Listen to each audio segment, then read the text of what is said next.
Zona Mindset Present. 10 cara memotivasi diri sendiri untuk rajin belajar. Bagi beberapa orang, belajar merupakan salah satu momok yang tidak mudah ditaklukkan. Ada berbagai macam alasan mengapa hal tersebut bisa terjadi. Di antaranya karena belajar adalah hal yang membosankan hingga subjek atau topik yang dipelajari tidak menarik minat mereka. Ada juga beberapa yang beranggapan jika pelajaran di sekolah tidak ada hubungannya dengan pekerjaan impian di masa depan. Kebiasaan buruk ini tentu akan berdampak negatif, terlebih jika individu tersebut tidak mampu memotivasi diri sendiri untuk belajar. Diri sendiri adalah musuh terbesar seseorang untuk melangkah maju. Oleh sebab itu, diperlukan beberapa trik untuk tetap termotivasi belajar agar mendapat kesempatan meraih masa depan yang lebih baik. Berikut ini beberapa cara efektif untuk memotivasi diri sendiri agar rajin belajar. 1. Ketahui alasan atau motivasi belajar. Mengetahui alasan atau tujuan kita akan mempermudah jalan kita untuk menyemangati diri sendiri agar rajin belajar. Alasan itu juga bermacam-macam. Contoh motivasi belajar antara lain agar mendapat nilai yang lebih baik, agar dapat diterima di universitas pilihan atau sekedar agar dapat menyelesaikan proses studi dengan lebih cepat dan dapat segera bekerja. 2. Sugesti diri sendiri. Salah satu cara untuk memotivasi diri sendiri adalah dengan memberikan sugesti positif kepada diri kita. Istilah kerennya adalah self-hypnosis. Teknik ini dipercaya merupakan salah satu solusi untuk menimbulkan semangat yang berada jauh di alam bawah sadar dan membangkitkan motivasi yang terpendam. Banyak cara yang dapat dilakukan untuk mempraktekkan self-hypnosis. Hal ini karena memang sudah banyak buku motivasi yang membahas sugesti diri sendiri dengan lebih mendalam. Salah satunya yang paling umum adalah dengan berdiri di depan cermin, menatap mata kita sendiri dan memberikan afirmasi positif pada diri kita. Seperti misalnya, kamu adalah orang yang cerdas dan bijak, kamu orang yang rajin atau kamu dapat menaklukkan segala rintangan. Tak hanya untuk motivasi belajar, cara ini juga dapat digunakan untuk mengatasi permasalahan psikologi yang lain. 3. Tentukan target belajar yang memotivasi dan spesifik. Setelah mengetahui alasan, langkah selanjutnya adalah menentukan target. Hindari target yang terlalu umum seperti, saya harus lebih baik untuk semester selanjutnya. Ada baiknya untuk menetapkan target yang lebih spesifik dan terukur. Misalnya saja jika nilai sebelumnya C, maka semester depan saya harus mendapat nilai A. Selain spesifik, target yang ditetapkan juga harus realistis ya.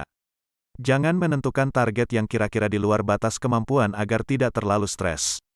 Setelah menentukan target, buat mapping untuk langkah kecil dalam memenuhi target tersebut.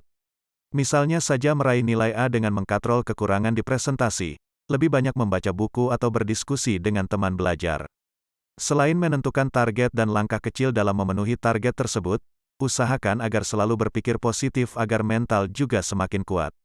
4. Buat jadwal belajar. Dengan mengetahui target yang kita butuhkan, maka secara otomatis kita akan mengetahui apa yang hendak dipersiapkan. Buat jadwal belajar yang lebih rinci dan kalau perlu jadwal keseharian juga dapat dimasukkan. Pertama, tentukan agenda belajar yang berisi daftar atau pelajaran yang hendak dipelajari dan tentukan waktu yang dibutuhkan untuk mempelajari subjek tersebut. Setelah itu buat agenda harian, mingguan ataupun bulanan sesuai dengan langkah kecil target yang telah disiapkan sebelumnya. Bila perlu, masukkan juga jadwal istirahat dan kegiatan sehari-hari, termasuk mungkin waktu entertainment seperti nonton drama serta waktu kerja part-time. Dengan begitu, Anda akan lebih fokus dalam setiap aktivitas dan tahu mana yang harusnya menjadi prioritas pada saat itu.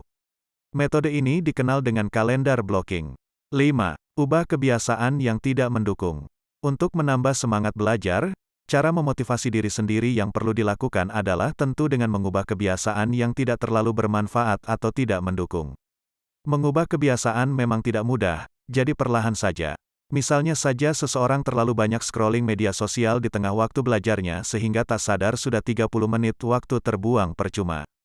Maka solusi untuk mengubah kebiasaan ini dapat menerapkan sistem pembagian waktu. Misalnya setting alarm untuk 25 menit belajar, 5 menit pegang ponsel. Atau jika tidak begitu, saat belajar, ponsel diletakkan di ruang yang berbeda sehingga tidak tergoda untuk memegangnya. Salah satu tips adalah jangan mengubah seluruh kebiasaan dalam satu waktu.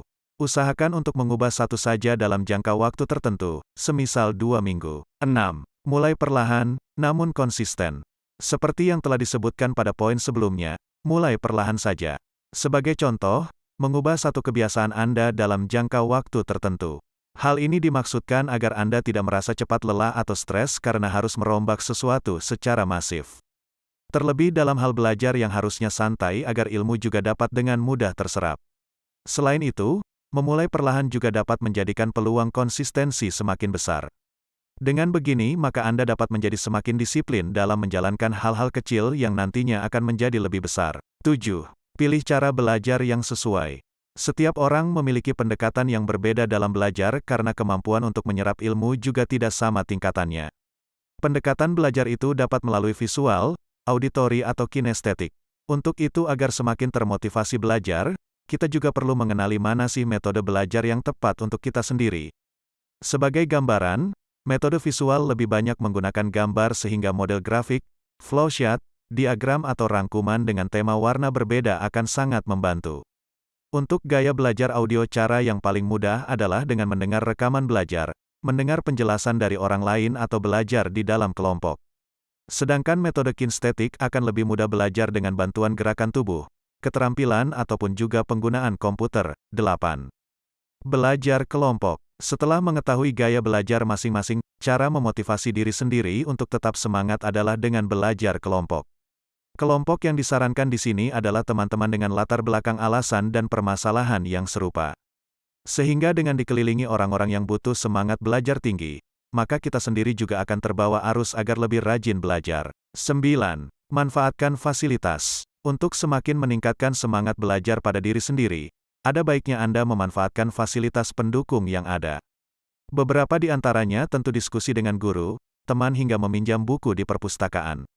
Dengan kemajuan teknologi saat ini, ponsel pintar pun juga menyediakan berbagai macam aplikasi untuk mendukung belajar dengan lebih mudah. 10.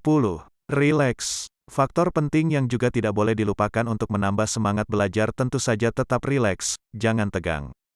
Jika kita tegang, maka ilmu yang kita pelajari akan sulit terserap ke dalam otak. Di tengah jadwal belajar yang padat, jangan lupa untuk istirahat, sekedar menonton film yang disukai atau melakukan hobi yang digemari. Itulah tadi 10 cara untuk memotivasi diri sendiri agar tetap tekun dan bersemangat dalam belajar. Hal yang paling penting adalah memegang komitmen namun juga tidak lupa mengutamakan istirahat agar selalu fresh untuk memulai yang baru. Jika Anda menyukai konten kami, jangan lupa subscribe, like, komen, nyalakan notifikasi dan bantu share agar channel ini semakin berkembang. Terima kasih sudah menonton.